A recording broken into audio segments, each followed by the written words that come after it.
Boas malta, Mário Costa para mais um vídeo e no vídeo de hoje vamos responder à pergunta qual é o melhor paramotor do mercado.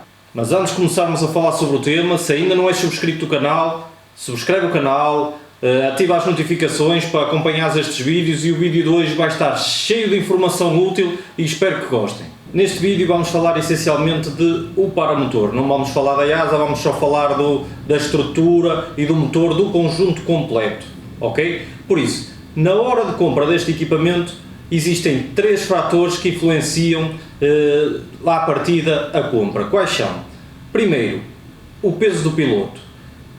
O quanto o piloto pesa pode influenciar na propulsão que o paramotor tem que ter logo à partida e pode fazer com que a escolha do piloto se dirija para determinados motores ou não. Outro dos fatores é o estilo de voo. Se bem que a maior parte dos pilotos, quando compram um equipamento, principalmente pela primeira vez, ainda não sabe muito bem qual o estilo de voo que vai fazer. Existem vários estilos de voo, se os tentarmos dividir, temos o XC, temos o clássico, temos o lazer, temos o acro, temos o voo térmico e temos o voo de slalom.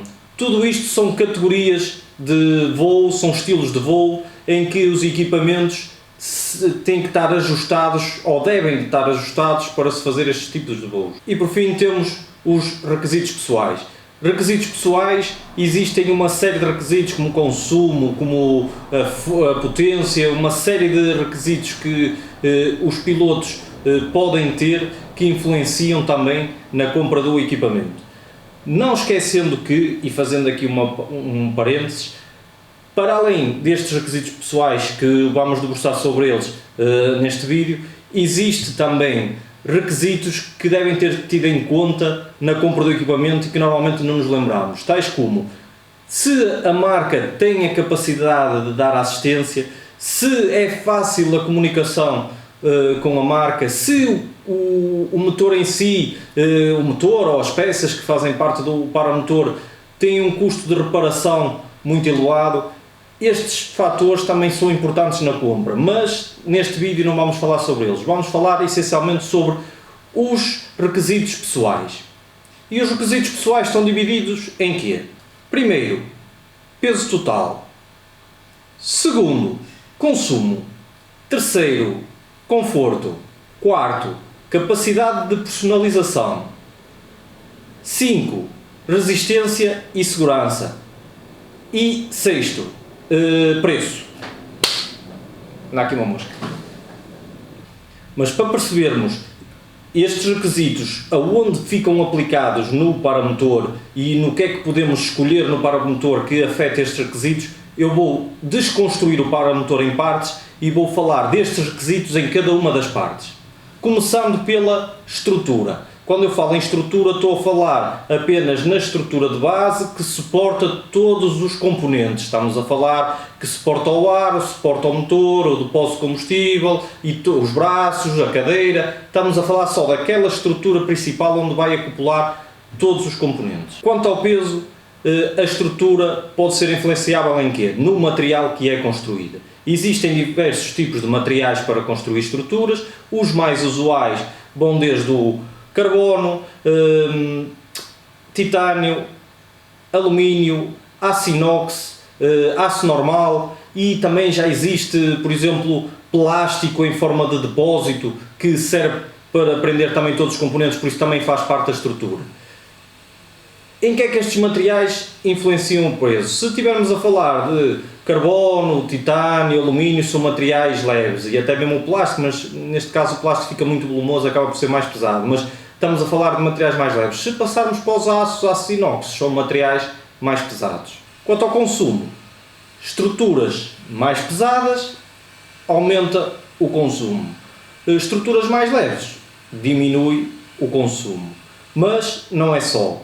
Dependendo de como a estrutura é feita e a secção dela, o volume que ocupa no ar, pode causar mais arrasto ou menos arrasto. Por isso, estruturas muito volumosas que ocupem muito arrasto aumentam o consumo, estruturas mais esbeltas diminuem o consumo. No que respeita a conforto, Estruturas que são ergonomicamente desenhadas são mais confortáveis do que estruturas que não tenham sido tão bem estudadas. Estamos a falar porque às vezes é possível bater com as pernas na parte de trás da estrutura enquanto se vai a correr, ou então a estrutura tem saliências aqui na zona da caixa e nós, ao mudarmos o peso, embatemos nessa parte da estrutura e torna a estrutura menos confortável. Também podemos falar de conforto, a facilidade de desmontagem e montagem da estrutura, porque se a estrutura é facilmente desmontável, existe um conforto maior a guardar o material e a voltá-lo a montar. Na capacidade de personalização, a estrutura pode oferecer diversas coisas. Uma delas é, por exemplo, ter a capacidade de montar vários motores. Não ser, por exemplo, uma estrutura com uma fixação única, ou ter, por exemplo, uma multiplaca já furada em que quando alguém compra um equipamento, se quiser trocar de motor, não precisa de fazer alteração, cortar a estrutura, etc. Basta chegar lá, desapertar o motor e colocar um novo motor. Para além disso, a personalização pode ser, por exemplo, na cor. Existem fabricantes que permitem que o piloto escolha a cor e pinte a estrutura. Existem fabricantes que se limita às cores disponíveis e, quando não existem cores, ao material que está disponível. Por fim, preços. O preço, no que refere à estrutura, varia consoante o material, sendo que os aços, em princípio, são mais baratos, aços e os plásticos. Já os titânios, o carbono, já são, o alumínio fica ali no meio, mas depois depende também do design do equipamento e da quantidade de maquinagem que se usa, por isso existe uma gama muito alta que interfere no preço da estrutura em si. Passando para o aro, aquela estrutura redonda que se vê à volta do paramotor. Em termos de peso, é igual à estrutura do que falamos, depende do material e depende do tamanho do aro. Aqui o tamanho do aro também faz influência no peso. Quanto maior for o aro, mais pesado é. Quanto mais grosso for a secção do aro e a parede de espessura desse tubo, mais pesado é o aro. O consumo em relação ao aro também depende do diâmetro e da secção. Quanto maior o diâmetro e quanto maior a secção, maior o arrasto, aumenta o consumo. Estamos a falar de uma pequena interferência, mas somando tudo no global depois dá uma interferência maior. Quanto ao conforto, aros mais pequenos dão uma sensação de maior conforto ao piloto e facilitam, por exemplo, na descolagem de alpino. Se o aro for muito grande, para descolar de alpino, que é de costas, tem que se abrir muito os braços, porque as linhas têm que passar por fora do ar e não é tão fácil puxar a asa, e pode fazer mais força no próprio aro quando se puxa a asa. Por isso, aros mais pequenos até para rodar são mais fáceis, e principalmente, por exemplo, quando se vem a aterrar, aros muito grandes normalmente estão mais próximos do chão. Por isso, aros mais pequenos, no que respeita a conforto, são melhores. Quanto à capacidade de personalização no aro, estamos a falar do quê? Do diâmetro, o que é que os fabricantes têm para oferecer em termos de diâmetro. Estamos a falar também da cor, que pode ser aplicada ao aro quando os fabricantes assim o permitem. No capítulo de resistência e segurança, o que é que faz diferença no aro é principalmente a dimensão. O aro maior, isto não é 100% verdade, mas dependendo da direção da queda, quanto maior for o aro, maior a zona de absorção de energia para o piloto, mais seguro é, mas também faz interferência a geometria do aro, porque há aros duplos, há aros simples, há aros muito grossos e muito finos, por isso não está 100% ligado ao tamanho do aro, mas dentro da mesma geometria do paramotor, um aro mais largo oferece mais proteção que um aro mais estreito. Quanto ao preço, não é que os fabricantes façam-se cobrar pelo aumento do aro, alguns fazem, outros não fazem, mas em teoria, quanto mais material se gasta, mais caro é o equipamento, por isso aros maiores são mais caros, aros menores são mais baratos. Entrando na rede de proteção, o peso é irrisório, nem se considera uma categoria que influencia no global. Já o consumo, apesar de também não influenciar por aí além, mas se tivermos uma malha muito fechada e com umas cordas muito grossas, criam um maior arrasto e diminuem a passagem do ar, fazendo aumentar o consumo. Quanto à capacidade de personalização da rede, depende se existem várias cores disponíveis para a rede dentro do que o fabricante está a oferecer e a facilidade com que se pode trocar a rede. Acontece com alguma frequência haver um dano na rede, ou algo que a rede engatou em algum lado, ou então a hélice partiu e cortou um bocado da rede, e a facilidade com que se troca a rede pode ser um ponto de capacidade de personalização. Resistência e segurança. Neste aspecto, quanto menor for a malha, mais segura. Porquê? Porque quanto menor for a malha, mais protege o acesso à hélice, quer dos braços, quer de qualquer objeto que se dirija em direção à hélice. Contudo, também o material com que é feito a rede influencia na sua resistência. Estamos a falar que existem redes de Kevlar, que são muito resistentes, dá para pôr quase em cima do paramotor e da rede que ela não se mexe, e depois existem outros materiais tipo corda que são menos resistentes e mais flexíveis. Já o preço depende acima de tudo do material que a rede é feita e do tamanho do aro, porque consoante também for maior o aro, maior será a rede de proteção. Entrando nas hélices, as hélices mais comuns são hélices de carbono, são hélices de fibra e são hélices de madeira. Por isso, o peso, normalmente, hélices de madeira são mais pesadas, depois hélices de fibra e a seguir as hélices de carbono. Quanto ao consumo, é um tema um bocado relativo. Isto porquê? Primeiro, pelos materiais. Em teoria, hélices de madeira, por causa da sua inércia, seriam hélices que traziam um melhor consumo ao equipamento. Contudo, isto já não é tão verdade como costumava ser. Isto porquê? Porque com o estudo do perfil aerodinâmico da própria hélice, consegue-se fazer formatos de hélices em carbono que reduzem muito o consumo. E a principal diferença, por exemplo, de uma hélice de carbono para uma hélice de madeira, a hélice de carbono é muito mais rápida a responder, acelera com mais rapidez, ao contrário de uma hélice de madeira que demora um bocadinho mais a responder, porque também existe uma massa maior para se fazer movimentar. Mas para além do material, o consumo também é influenciado pelo tamanho da hélice. Quanto maior for a hélice, menos consumo terá o motor. Isto porquê? Porque quanto maior for a hélice, mais empuxo dá, quer dizer que eu para o mesmo empuxo reduzo as rotações do motor, logo se reduz as rotações do motor, o motor consome menos. Também faz diferença a quantidade de pás. Existem 2 pás, 3 pás, em trike já vi 8 pás. Eu não tenho experiência suficiente para dizer que uma tripala tem menos consumo do que uma monopala. Dizem que sim, nisto é testando.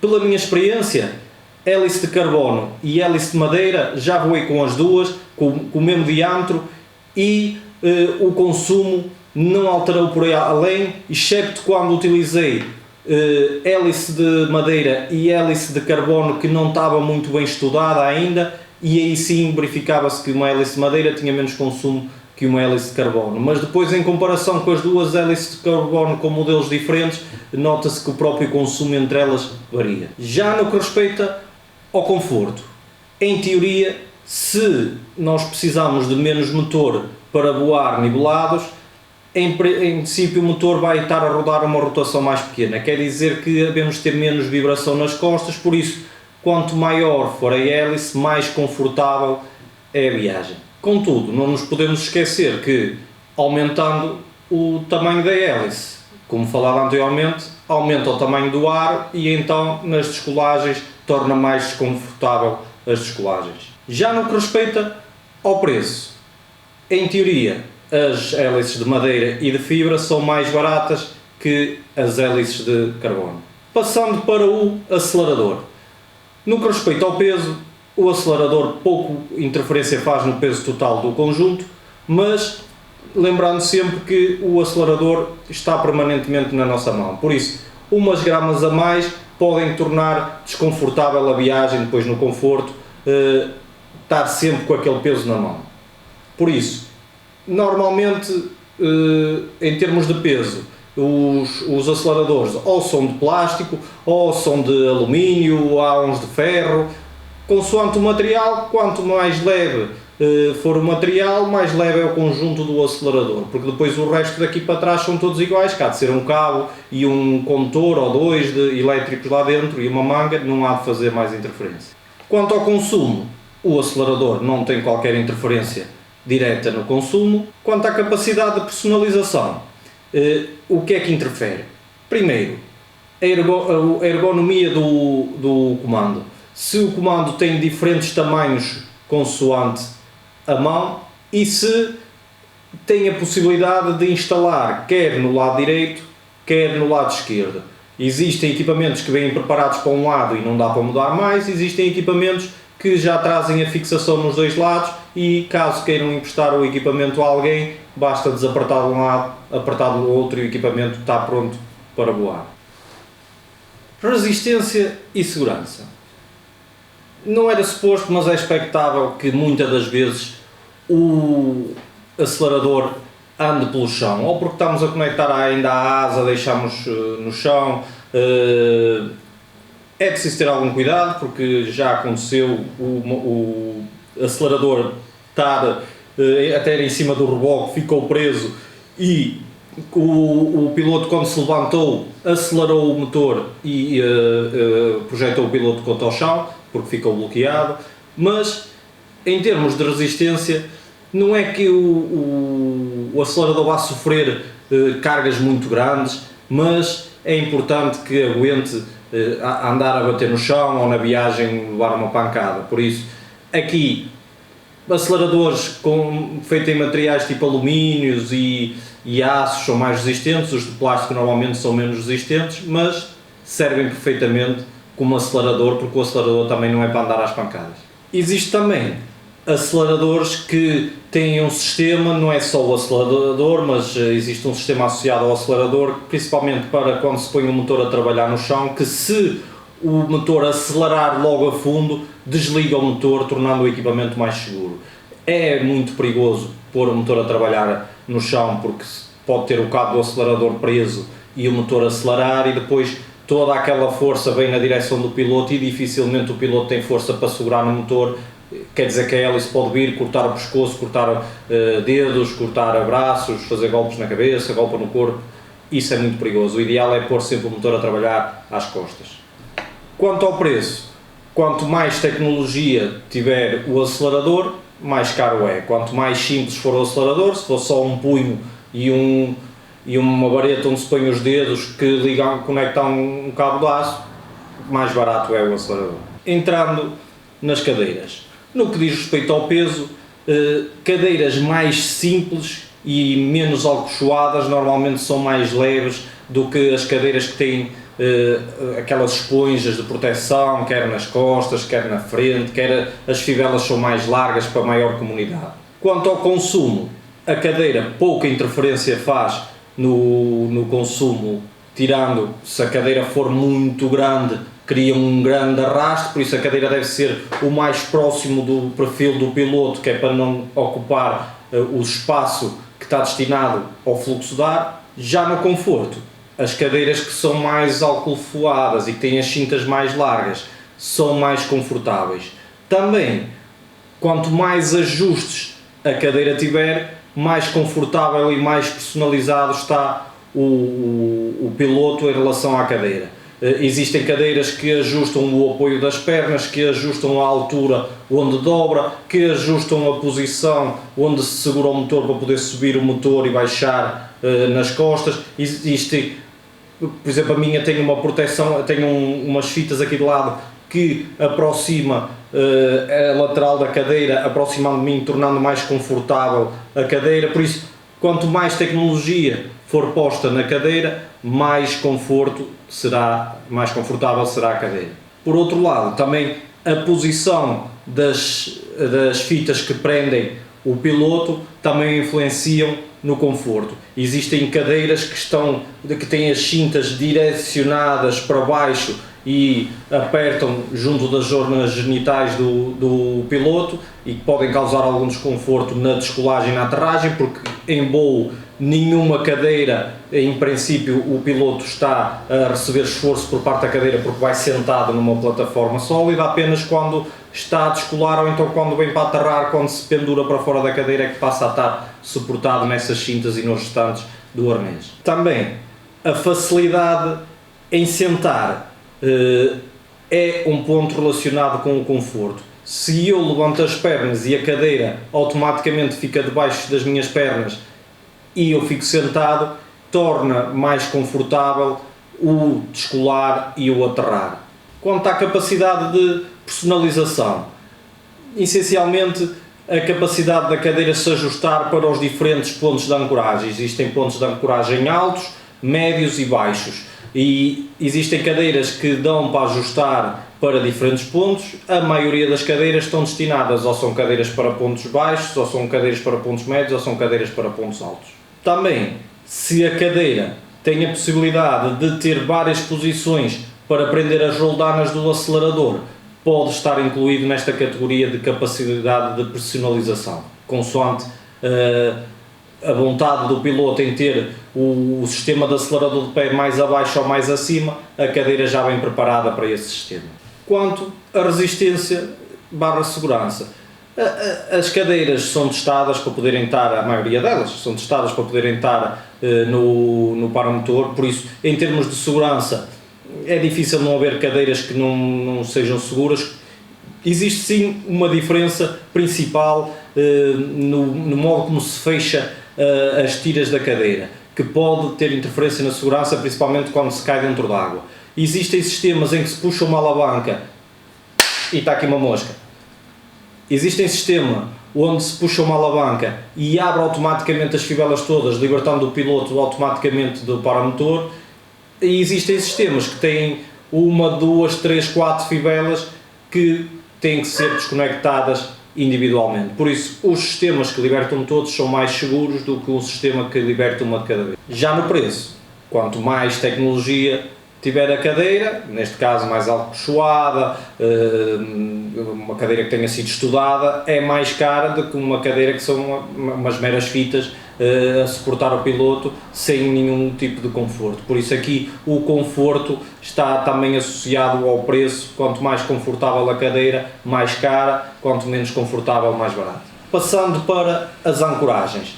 As ancoragens, como eu vos falei, podem ser altas, médias e baixas. No que respeita ao peso, normalmente as ancoragens altas são mais leves que as ancoragens baixas e médias, porque as ancoragens baixas e médias têm normalmente mais sistemas associados aos braços que tornam mais pesado. Quanto ao consumo, não é afetado pelas ancoragens. Já o conforto é afetável com o tipo de ancoragem que nós temos. Por exemplo, se estivermos a falar em pontos altos, torna mais confortável a passagem por turbulência. Normalmente sente-se menos a turbulência quando estamos pendurados por pontos altos. O peso do piloto está mais abaixo e ele passa melhor pela turbulência. Por outro lado, tem a desvantagem de, como são pontos altos, os manobradores estão mais acima, quer dizer que o piloto tem que estar com as mãos mais elevadas para aceder os manobradores. E em viagens longas, o facto de estarmos mais tempo com as mãos no ar torna a viagem mais desconfortável. Também, quando estamos a falar de pontos médios e baixos, estes pontos permitem com que eu consiga virar mais facilmente a asa utilizando o meu peso. Eu ponho o peso para um lado, a asa reage para esse lado; ponho o peso para o outro, a asa reage para esse outro lado. Quando eu estou suportado por cima, por muito que eu tente pôr o peso, ela também reage, mas eu não consigo pôr a mesma carga que consigo quando estou com pontos mais baixos. Por isso, quando estamos a falar de pontos altos, é um sistema que é menos ágil. Quando estamos a falar em pontos médios e baixos, são sistemas mais ágeis. Quanto à capacidade de personalização, nas ancoragens, principalmente média e baixa, o que é que pode ser ajustável? Normalmente, a distância dos braços permite ajustar consoante o peso do piloto. o que equilibra o motor, fazendo que às vezes, apesar do piloto ser leve e ter um motor pesado, a estrutura pode conseguir equilibrar, ou então, se não houver este tipo de regulação, se pegarmos num piloto leve e o pusermos num motor pesado, o mais provável é que o peso fique inclinado para trás e o piloto tenha uma posição completamente impossível de voar. Quanto à resistência e segurança, quase praticamente todos os sistemas têm backup, por isso estamos a falar de segurança, os equipamentos estão equiparados porque em caso de falha tem sempre uma segunda tira que segura o sistema e não deixa soltar, tirando alguns sistemas antigos que em caso de, por exemplo, ruptura da fita que vai ao mosquetão, todo o resto fica solto e não existe um backup. Contudo, os sistemas de ancoragem normalmente também estão associados ao sistema de compensação do torque e a capacidade de podermos movimentar esse sistema de compensação do torque pode ser aqui um fator determinante, consoante o peso do piloto, o podermos ajustar mais ou menos e compensar também com a potência do motor. Fazendo só aqui uma salva, que existem sistemas de compensação do torque que não estão associados aos sistemas de ancoragem. São, por exemplo, sistemas fixos, por exemplo, pás que orientam o vento na direção contrária da que o motor gera, então faz com que compense a direção de rotação do motor, a interferência que o motor ia fazer, ela fica compensada com o vento a bater nessas pás e a fazer força no sentido contrário. Quanto ao preço, em teoria os pontos altos são mais baratos que os pontos médios e os pontos baixos. Falando agora no tanque de combustível.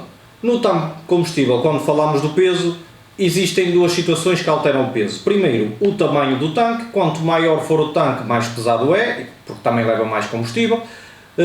E por outro lado, o tipo de material que o tanque é feito. Se estamos a falar de um tanque rígido ou se estamos a falar de um tanque flexível, um soft shell. Os tanques flexíveis são mais leves do que os tanques rígidos. Quanto ao consumo, o tanque em princípio não interfere com o consumo, excepto quando os tanques estão em posições que criam um arrasto. Existem equipamentos que têm os tanques, por exemplo, por cima da cabeça do piloto e cria aqui uma área tapada que cria arrasto. Também, como existem tanques que estão muito colocados abaixo do piloto, quer dizer que o piloto está sentado e abaixo do piloto ainda existe uma área que é o tanque de combustível que também está a criar ali arrasto e a tapar o ar que vai para trás. Já no conforto, o tanque só influencia o peso, então tanques mais leves são tanques mais confortáveis, tanques menos leves acabam por ser tanques mais confortáveis. Na capacidade de personalização, o fabricante podendo dar a opção de vários tanques poderem ser acoplados naquele equipamento sem que se troque as fixações, por exemplo, ter um tanque de 18 litros ou ter um tanque de 10 litros, bastar desapertar 3 parafusos e voltar a pôr o outro tanque que as fixações são as mesmas, dá uma grande capacidade de personalização por parte do piloto, consoante o voo que quer fazer. Se quer fazer voos curtos, usa um tanque pequenino, se quer fazer um voo longo, instala um tanque maior. Resistência e segurança. Tanques que estão instalados por cima do motor podem ter um problema, que é em caso de fuga, a gasolina vai verter por cima do motor e pode haver aqui um risco associado a um risco de incêndio. Já os tanques por baixo do motor têm outro risco associado, que é em caso de queda dentro d'água, como o tanque está debaixo do motor, faz virar o piloto de cabeça para baixo e torna difícil ele conseguir vir à superfície. Já o preço varia consoante o tamanho do tanque. Quanto maior for o tanque, mais caro é. Passando para o arranque. Existe normalmente arranque manual e existe arranque elétrico, podendo existir o dual, que são os dois. Estou a excluir automaticamente o arranque que se fazia anteriormente, que era pôr a mão na hélice e arrancar diretamente na hélice. Esse arranque é muito inseguro, já praticamente nenhum fabricante de paramotor põe motores no mercado com esse sistema. Por isso, em termos de peso, claro que se eu tiver um arranque elétrico, tenho mais o motor, tenho mais a bateria, o motor é o motor do arranque, por isso acaba por pôr o sistema mais pesado. O sistema manual é um sistema mais leve. No que respeita ao consumo, não faz diferença o tipo de arranque que está instalado no paramotor. Já no conforto, um sistema elétrico torna mais confortável pôr o motor a trabalhar do que o sistema manual. Se o sistema manual estiver bem aferido e o piloto tiver a técnica correta, puxa uma vez e consegue facilmente pôr o motor a trabalhar. Mas nem todos os motores pegam à primeira, o que obriga o piloto a estar a puxar muitas vezes pelo cordão. Isto cansa o piloto, tem o motor nas costas e quando eu estiver com um sistema elétrico eu carrego no botão, o motor de arranque faz girar o motor até ele iniciar o trabalho. No que respeita à capacidade de personalização, é a capacidade do fabricante enviar o paramotor com os dois sistemas, ou manual ou elétrico, ou com os dois em simultâneo. Na resistência e na segurança, o que é que pode fazer diferença? Eu acrescento só mais a parte do facto do sistema elétrico ter uma bateria, que já aconteceu muitas das vezes a bateria pegar fogo, por isso é mais um elemento que pode causar perigo no paramotor. Sem o sistema elétrico o sistema fica mais simples e torna o paramotor um bocadinho mais seguro. Já no preço, o sistema elétrico, como é óbvio, é mais caro porque tem que se incorporar mais peças no paramotor. Embreagem. A embreagem, praticamente quase todos os motores agora vêm com embreagem, mas se o motor tiver embreagem fica mais pesado, se o motor tiver sem embreagem fica mais leve. Quanto ao consumo, o motor com embreagem consome ligeiramente mais que o motor sem embreagem, porque o motor, quando está ao relantinho, a hélice não está a rodar. Já no que respeita ao conforto, a embreagem torna o arranque mais fácil, porque não se sente tanto a compressão do motor. Quanto à capacidade de personalização, a embreagem não tem praticamente personalização nenhuma, por isso este ponto não é aplicável. Na resistência e segurança, é mais seguro um paramotor com embreagem do que um paramotor sem embreagem, porque um paramotor sem embreagem, mal se põe o motor a trabalhar, a hélice está sempre a rodar. Por isso, para aterragens com o motor ligado ou então para descolagens, é mais seguro que a hélice esteja parada. Porque a hélice a rodar pode ou tocar em alguém ou puxar os cordões da asa. Já no preço, um paramotor que tem embreagem é ligeiramente mais caro do que um paramotor sem embreagem. E por fim, falamos sobre o motor. De modo geral, existem motores elétricos e motores a combustão. Dentro dos motores a combustão, existem motores a 2 tempos e motores a 4 tempos. Estes motores normalmente têm cilindradas entre os 80 cm3 e os 350 cm3. Não quer dizer que não existam aqui diferenças, mas para a grande maioria dos paramotores é dentro deste leque de cilindrada que estamos a falar. No que respeita ao peso, os motores elétricos têm tendência a ser mais pesados por causa das baterias do que os motores a combustão. Mas dentro dos motores a combustão, normalmente os motores a 4 tempos são mais pesados que os motores a 2 tempos. Claro que isto depende também da cilindrada.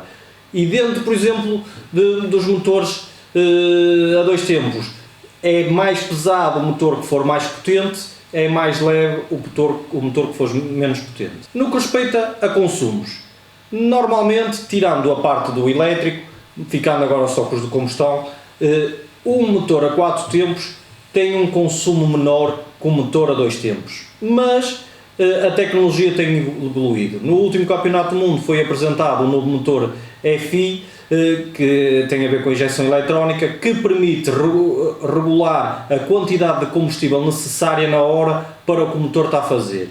E eu vi lá resultados próximos de 1 litro por hora, o que é muito pouco para um motor a 2 tempos, neste caso era um 185 da Bitorasi.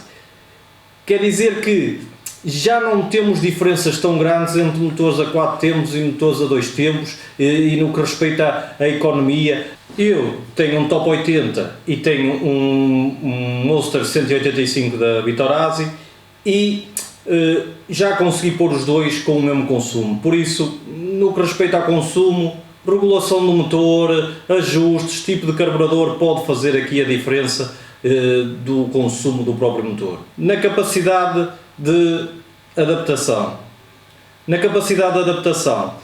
Aqui basicamente tem a ver com a capacidade de podermos instalar, por exemplo, diferentes tipos de carburadores ao motor, ou então da capacidade e termos a informação de como ajustar o motor às nossas necessidades da maneira correta, e essa informação está disponível. Resistência e segurança. Normalmente os motores elétricos dão menos avarias, por isso em termos de segurança são mais fiáveis. Já os motores, por exemplo, a 4 tempos, como não precisam de mistura, reduzem o perigo de o piloto se esquecer de fazer a mistura e ir descolar e agarrar o motor, por exemplo. Mas acima de tudo, a durabilidade do equipamento em termos de resistência depende sempre da manutenção que se dá ao próprio equipamento, porque de marca para marca os materiais são diferentes, a qualidade é diferente. Apesar de estarmos a falar de motores da mesma cilindrada, podem ter características diferentes e serem uns mais fiáveis que os outros. É importante perceber os motores que andam no mercado, os motores que já têm um historial no mercado, e perceber que tipo de avarias é que podem acontecer antes de fecharmos a compra num motor. Já o preço depende, acima de tudo, da marca do motor. Não se pode classificar 4 tempos, 2 tempos elétrico, porque depende muito das marcas. Há os motores com a mesma cilindrada, na mesma a 2 tempos, têm preços totalmente distintos, porque há empresas, umas estamos a comprar a marca, outras estamos a comprar realmente o investimento que a marca fez no avanço da tecnologia para aquele motor ter uns padrões de qualidade maior, noutro estamos a comprar componentes mais baratos, menos fiáveis, com uma durabilidade menor, por isso em termos de preços é difícil classificar os motores. Mas de modo geral, quanto mais potência tem o motor, mais caro é o motor. Então, qual é o melhor motor do mercado? Existem centenas de marcas e milhares de modelos de paramotor. É impossível alguém ter voado em todos os paramotores que existem, em todos os motores que existem. Existem motores que são mais conhecidos, existem estruturas que são mais conhecidas, mas a resposta a esta pergunta é: não existe o melhor paramotor. Existe sim o paramotor que mais se adapta aos nossos requisitos. Tal como vimos durante o vídeo, cada piloto pode ter requisitos diferentes que vai atuar em partes diferentes do paramotor, e por fim temos um paramotor que é adequado a uma pessoa que pode não ser adequado a outra. Por isso a minha resposta é: não existe o melhor paramotor do mercado, existe sim provavelmente o paramotor que mais se adapta àquilo que nós pretendemos. Por isso, malta, espero que tenham gostado mais de um vídeo. Este vídeo trouxe muita informação. Se viram até aqui é sinal que estão interessados nesta informação, por isso ajudem o canal a crescer, partilhem o mais que conseguirem, mostrem a amigos, os amigos que subscrevam. Vamos tentar começar a crescer esta comunidade, a ver se existem perguntas. Eu não sou o senhor absoluto da sabedoria, posso ter dito alguma coisa de errada. Se discordam com alguma coisa que eu disse, comentem aí no vídeo. E malta, até ao próximo vídeo.